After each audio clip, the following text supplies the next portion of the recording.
The young professionals in policy and development (YOPAD) got together over 60 farmers in an interface to train them into healthier farming practices in the Gurku community in Nasarawa State. Supported by the United Nations Development Programme, the young professionals are guiding the farmers on how to process the next heap of refuse to soil-friendly and highly productive fertilizer. It was a fun time for me talking up to those farmers, the participants, on waste management, especially the segregation aspect of it, because we could just easily say, oh, community don't really produce waste, but they have their kind of waste, which mostly is organic. It's we encouraging them to take back those to farm. And for the non-recyclables, a way forward, charting the way forward from here now. How do they go with the non-recyclables? With the recyclables, how are they able to even find crude equipment to even start recycling them at this point and all of that? And from here, we hope to make it more practical, moving from the classroom or from the place of teaching to the field where we practicalize those things, where we even like the place of donation of the incinerator, where they can collectively manage their waste in a more sustainable method.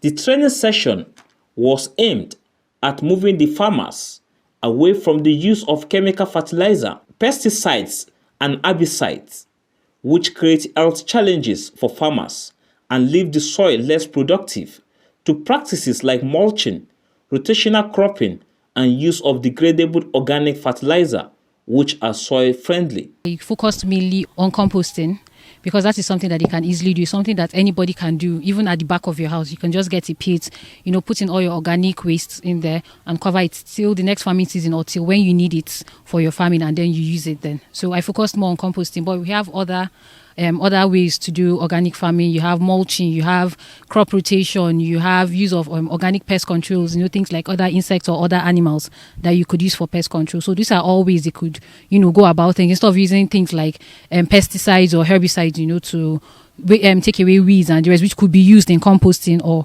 pesticides that would to remove all the pests and everything on their farms. You could now do it the organic way, that way reducing the effects of POPs on the environment and on their farmlands. The training session, which took place in Gurku, a rural community in Nasarawa State, is part of local and global efforts towards environmental sustainability.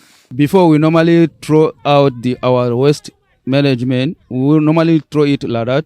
But now, as you come, you show us how to manage the waste, more especially like this plastic waste and this organic waste.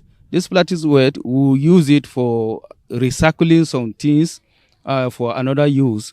And this organic waste, you normally taught us about how to use it in our farm, so that we reduce using the chemical like fertilizer and chemical things that will affect our health. And this one, when we use it, it will not affect our health. We are very grateful and appreciate the update, the sensitization that you lecture us today. Number one, the way that you can separate between recycling and organic manure, plastic, and the paper, and all and others that you will be given, and then the number one appreciation that we also appreciate you being given to us is how we can manage our waste, our garbages in the house, to manage it, to apply it in our plants.